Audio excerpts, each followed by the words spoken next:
ان احنا مجموعه من الست 100,000 حضرتك. فاسمح لي سعادتك ان احنا نتصرف عند حضرتك.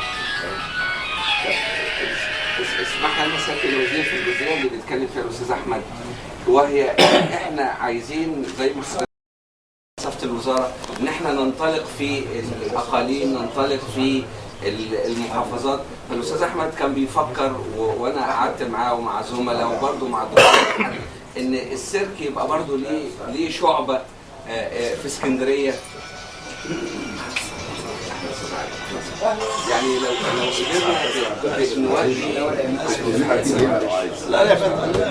لو لو نقدر حضرتك ان السيرك يبقى موجود في اسكندريه، موجود في المنصوره، بس احنا بنقابل مشكله وهي برضه ان احنا لما بننتقل، يعني لو احنا فعلا في مجموعات عمل ممكن تنتقل لاماكن، بس بيظل عندنا العنصر المادي عائق، ان احنا لما بننتقل الفلوس بتبقى اكتر. فلو قدرنا بعد اذن حضرتك وبعد اذن الباشمهندس محمد ابو سعده من الصندوق، لو قدرنا نعمل بس قليل من الدعم، انا هحاول اوفر من القطاعات عندي وناخد بعض الدعم البسيط، وان شعب تروح محافظات هيبقى كويس. وده توجه حضرتك ان احنا ننتقل للمحافظات، فدي جزئيه من الجزئيات الاساسيه، واللي انا شايفها فعلا ان احنا موجودين مش عشان نبقى مكدسين في القاهره، احنا موجودين عشان نبقى في يعني ننتشر على مستوى الجمهوريه، سواء للسيرك او حتى اي فرق اخرى. فاسمح لي ان انا هحاول اشوف تدبير من عندي بالنسبه للقطاعات الاخرى، والباشمهندس محمد ابو سعده برضو لو مساعده بسيطه من الصندوق ده هيخلي الناس تعمل وتنشط. اتفضل بقى على مستوى اتفضل. المستوى اللي حضرتك طرحته ده ان احنا على المصير عايزين نشتغل ما نوقفش، تمام، ونساعد بعض ونشوف احنا نعمل ايه. انا عايز دراسه فنيه بقى كويسه. الدكتور ما كانش يتقال لا مش السيرك بس، كل تمام، اوكي، دراسه فنيه يتقال الموازنه بتاعتي كذا، تمام، وانا عندي كام مسرح، تمام، عندي سيرك قومي وعندي كام مسرح في اسكندريه، اوكي، كذا. ولو انا وزعت ده على طول السنه 12 شهر انها تشتغل، هينوب كل مسرح هذا يعوق الانتاج، واحنا تقريبا متوقفين عن العمل لان مفيش فلوس. تمام. انا الدراسه دي لو اتعملت بشكل كويس ورحت بيها للحكومه خلاص هقول لهم السيرك زي المدرسه وزي المسرح ما يتقفلش، فيا اما نقفله ونعلن ان احنا قفلنا، يا اما تدونا فلوس نشتغل هناك. لو دراسه معموله كويس جدا، تمام، بس الدراسه مش ايوه. انا هو اللي بيحصل ان احنا لما بنروح نناقش الموازنه مع الحكومه مع وزاره الماليه برضه بيبقى احنا في حاجات عندنا العيوب برضه مش قادرين نفهمهم. هو مش فاهم يعني ايه تكسب اصلا مش فاهم.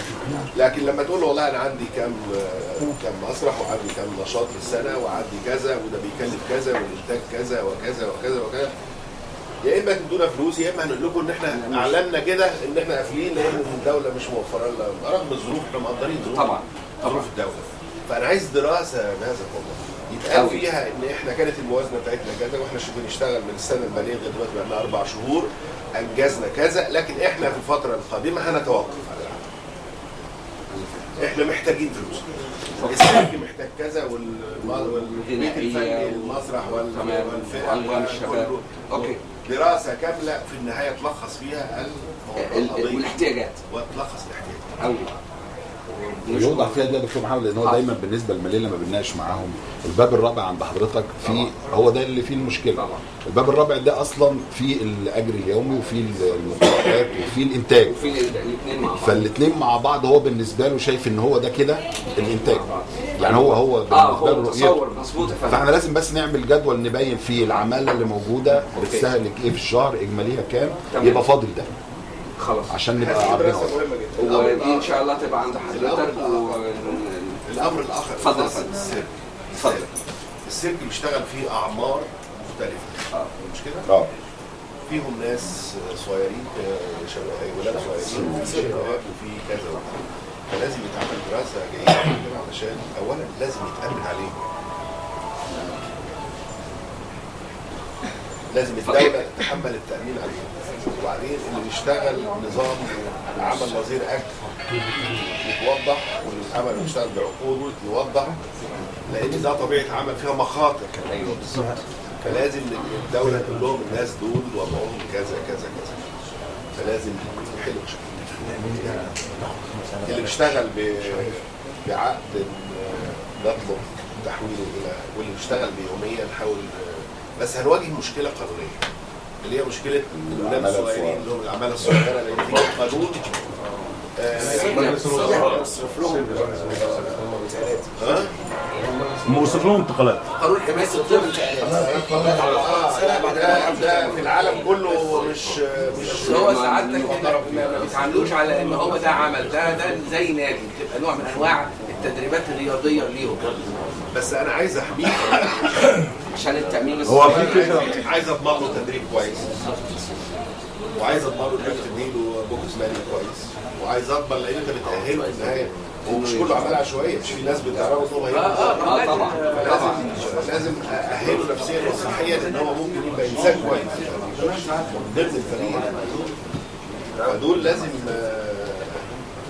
يعني لازم نشوف، لازم نتعامل دراسه عليهم ونشوف هنعمل ايه. هو اللي حلم عليك ان بالنسبه للاطفال اللي اقل من السن ان احنا ننشئ مدرسه ونخش تحت المظله.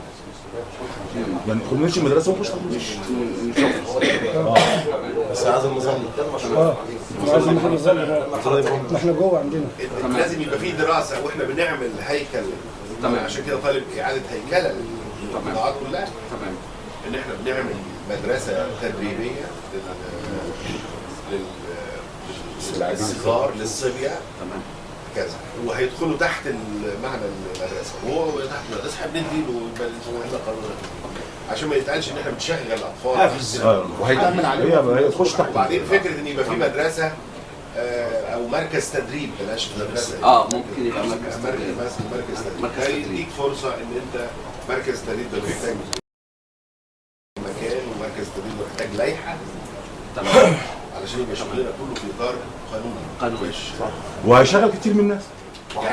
يعني عايز اقول ان دايما مش شغالين دايما المشاكل بتبقى ناجمه عن ان احنا يعني مش عاملين تصور ولا عاملين هيكل ولا عاملين، ولما بنطلب دعم من الجهه اللي بتبقى عامله زي الحكومه الصوره ما بتبقاش واضحه عندهم نتيجه لان الدراسه ما بتبقاش لازم كل ده اوكي. لا ان شاء الله دي تتعمل. بيبقى فيها العماله اليوميه، لازم دول نشوف حل لمشكله العماله اليوميه وبياخدوا كام، ودول عايزين نحولهم الى عقود او نشوف هنعينهم ازاي، او ما نسيبوش كده معرضين في الهواء. تمام. الله يكرمك. ده لازم يبدا. سياده الوزير كان في يعني فكر موجود، الفكر ده مش عارف بيعوق الحكايه كلها. يعني بمعنى ايه؟ بمعنى ان احنا بنطلع نشتغل فبندخل ايراد، الست بيطلع ايراد كويس فبيدخل ايراد. فالمفروض ان احنا الايراد ده الفكر الموجود المفروض ان الايراد ده ما يخشش وزاره الماليه، لان وزاره الماليه ما بتديناش حاجه، لانها هي وزاره ماليه الاعداء، في حين ان احنا لازم ندخل فلوس ولازم نتعاون مع البلد ولازم ندخل. يعني احنا بنشتغل بالقانون برضه. يعني الدوله دي موارد الدوله، وبعدين الدوله بتصرف على المكان. هو ده اللي حضرتك كنت تطرحه. يعني انا لما بطلع انا السيرك هيئه اقتصاديه مش خدميه، وبالتالي يبقى الايراد بتاعه بيعود على القائمين عليه. بس عشان يتم ده بقى يعني لازم نغير الهيكل ولوائح واجراءات. يعني لو احنا مش قادرين نعمل ده نستعين بحد. لا ده احنا حضرتك امبارح عملنا عملنا مشروع بروتوكول مع وزاره التنميه الاداريه، ويعني بنحط صياغته الاخيره علشان حضرتك تشوفه وتوقعه ان هم اللي يقوموا بده، لان هم كوزاره التنميه الاداريه. بس هم عشان ويبقى معانا عناصر هم طالبين طبعا حاجات من عندنا عشان الناحيه الفنيه. هم لا انا ما بغيرش، بس هم علشان يعملوا ده لازم يكون عندهم كافيه عشان يقدر يبني عليها. حاجه صعبه.